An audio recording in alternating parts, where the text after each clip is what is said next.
दुनिया में हजारों मंदिर है, लेकिन एक ऐसा मंदिर भी है जहां महाप्रभु श्री जगन्नाथ हर साल खुद अपने भक्तों के बीच आते हैं। आखिर क्यों महाप्रभु जगन्नाथ अपने मंदिर छोड़कर रथ पर सवार होकर लाखों भक्तों के बीच आते हैं? क्यों हर साल नए रथ बनाए जाते हैं? और क्या है इस विश्व प्रसिद्ध रथ यात्रा के पीछे छुपे हुए अनसुने रहस्य? आज के इस वीडियो में हम जगन्नाथ जी के पावन रथ यात्रा से जुड़े ऐसे 10 अद्भुत और छुपे हुए रहस्य से पर्दा उठाएंगे जिनके बारे में बहुत कम लोग जानते हैं। यदि आप खुद को महाप्रभु जगन्नाथ जी के सच्चे भक्त मानते हैं और उनके दिव्य लीलाओं को जानने की इच्छा रखते हैं तो इस वीडियो को शुरू से लेकर अंत तक अवश्य देखें। पहला रहस्य, पुरी श्री जगन्नाथ मंदिर की विशेषता। भारत में हजारों मंदिर हैं, लेकिन पुरी श्री जगन्नाथ मंदिर की पहचान ही कुछ अलग है। आइए जानते हैं इसकी विशेषता। उड़ीसा के पुरी शहर में स्थित श्री जगन्नाथ मंदिर भारत के सबसे पवित्र तीर्थ स्थलों में से एक है। इसे हिंदू धर्म के चारों धामों में से एक धाम माना जाता है। इस पवित्र मंदिर में महाप्रभु श्री जगन्नाथ, उनके बड़े भाई बलभद्र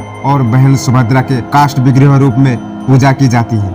यह विशेषता पूरी मंदिर को पूरी दुनिया में अनोखी पहचान दिलाती है। वर्तमान श्री मंदिर का निर्माण 12वीं शताब्दी में गंगवंश के राजा अनंत वर्मा चूड़गंगदेव के समय में आरंभ हुआ था। लेकिन इस मंदिर की सबसे बड़ी विशेषता यह है कि यहाँ भगवान केवल मंदिर के भीतर नहीं बल्कि हर साल रथ पर सवार होकर लाखों भक्तों के बीच आते हैं।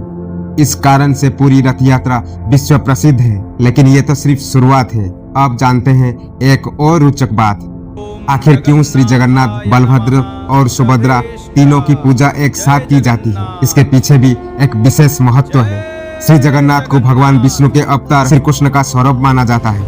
उनके बड़े भाई बलभद्र शक्ति, साहस और धर्म के प्रतीक हैं, जबकि सुभद्रा शुभता, करुणा और मंगल की मानी जाती है। तीनों देवों की काष्ठ विग्रह रूप में एक साथ पूजा होना ही पूरी मंदिर की सबसे अनोखी विशेषता है। आप जानते हैं इससे जुड़ी एक और दिलचस्प कहानी, रथ यात्रा का इतिहास और पौराणिक कथा।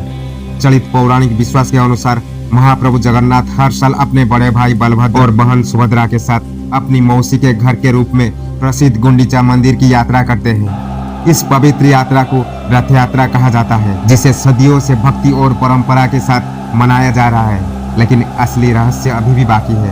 अब आगे बढ़ते हैं।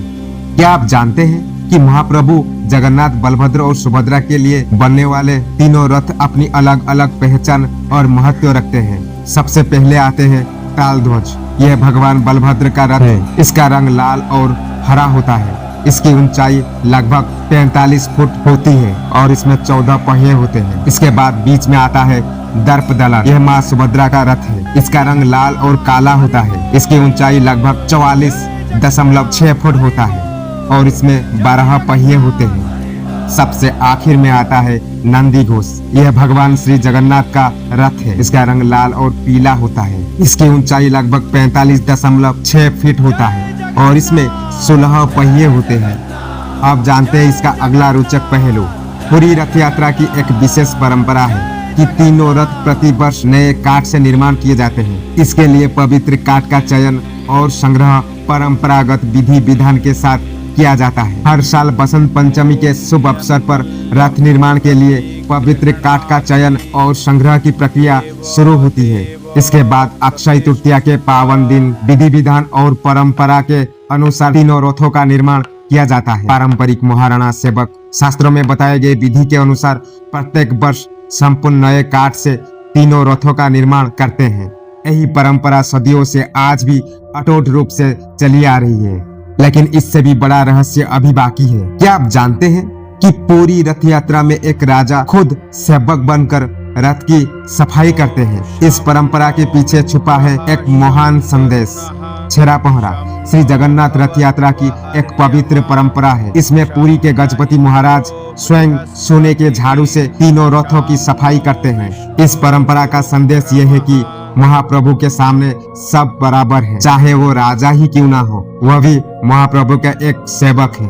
अब जानते हैं एक और अद्भुत परंपरा के बारे में। क्या आप जानते हैं कि रथ यात्रा के बाद महाप्रभु जगन्नाथ कहाँ रहते हैं और अपनी मूल मंदिर में कब वापस आते हैं? रथ यात्रा के पावन दिन महाप्रभु श्री जगन्नाथ, भाई बलभद्र और बहन सुभद्रा एक साथ भव्य रथ पर सवार होकर गुंडीचा मंदिर जाते हैं। वहाँ पर वे 7 दिन तक विराजमान रहकर अपने भक्तों को दर्शन देते हैं। इसके बाद आषाढ़ शुक्ल दशमी दिन बाहुड़ा यात्रा होती है। इस दिन महाप्रभु जगन्नाथ, बलभद्र और सुभद्रा अपने रथों में सवार होकर श्री मंदिर की ओर वापस प्रस्थान करते हैं। यह पवित्र यात्रा भक्ति, परंपरा और महाप्रभु के भक्तों के साथ अटूट संबंध का प्रतीक है। इसके बाद आते हैं रथ यात्रा का अगला महत्वपूर्ण पड़ाव। रथ यात्रा के बाद आते हैं कुछ ऐसे दिव्य मुहूर्त जब भक्तों के मन को भक्ति से भर देते हैं। बाहुड़ा यात्रा के बाद आषाढ़ शुक्ल एकादशी के दिन महाप्रभु जगन्नाथ, बलभद्र और सुभद्रा को सोने के आभूषण से सजाया जाता है। इस दिव्य रूप को सुनावेशो कहा जाता है, जिसे देखने के लिए लाखों श्रद्धालु पूरी पहुंचते हैं। इसके बाद आषाढ़ शुक्ल द्वादशी के दिन तीनों रथों पर अधर्पणा अर्पण किया जाता है, जो एक विशेष धार्मिक परंपरा है। लेकिन यात्रा अभी खत्म नहीं हुई है। बाहुड़ा यात्रा के बाद आषाढ़ शुक्ल त्रयोदशी को नीलाद्रि विजय नीति संपन्न होती है। इस दिन महाप्रभु श्री जगन्नाथ, बलभद्र और सुभद्रा अपने रथों से उतरकर दिव्य रीति रिवाज के साथ पुनः श्री मंदिर में प्रवेश करते हैं। इसी के साथ विश्व प्रसिद्ध रथ यात्रा का पवित्र समापन होता है। अब जानते हैं इसका सबसे खास और गहरा महत्व। रथ यात्रा केवल एक धार्मिक पर्व नहीं, बल्कि यह भारत की प्राचीन परंपरा, संस्कृति और कारीगरी का अनमोल प्रतीक है। हर साल शास्त्रों में बताए गए विधि विधान के अनुसार पूरी तरह नई रथों को निर्माण किया जाता है, जो भारतीय पारंपरिक काष्ठ शिल्प की बेमिसाल कला का एक उत्कृष्ट उदाहरण है। आध्यात्मिक दृष्टि से यह रथ यात्रा यह संदेश देता है कि महाप्रभु सबके हैं और उनके सामने सब समान हैं। वे खुद अपने भक्तों के पास आकर उन्हें दर्शन देते हैं और प्रेम, सेवा, समानता और मानवता का संदेश देते हैं। तो दोस्तों, रथ यात्रा से जुड़ी ये 10 अनसुने रहस्य जानकर आपको कैसा लगा? महाप्रभु श्री जगन्नाथ की रथ यात्रा केवल एक त्योहार नहीं, बल्कि भक्ति, प्रेम, सेवा, समानता और मानवता का एक जीवंत संदेश है। यह पवित्र यात्रा हमें सिखाती है कि भगवान के सामने जाति, धर्म, ऊंच नीच, धनी गरीब सब समान है। इसलिए हमें भी महाप्रभु के इस महान आदर्श को अपने में अपनाना चाहिए। अगर आपको इस वीडियो में कुछ नया सीखने को मिला है तो इस वीडियो को एक लाइक जरूर कीजिए। आप पूरी श्रद्धा और भक्ति के साथ मेरे साथ बोलिए, जय जगन्नाथ, जय जगन्नाथ, जय जगन्नाथ। और हाँ, कमेंट में जरूर बताइए रथ यात्रा किस महीने और कौन सी तिथि पर निकाली जाती है।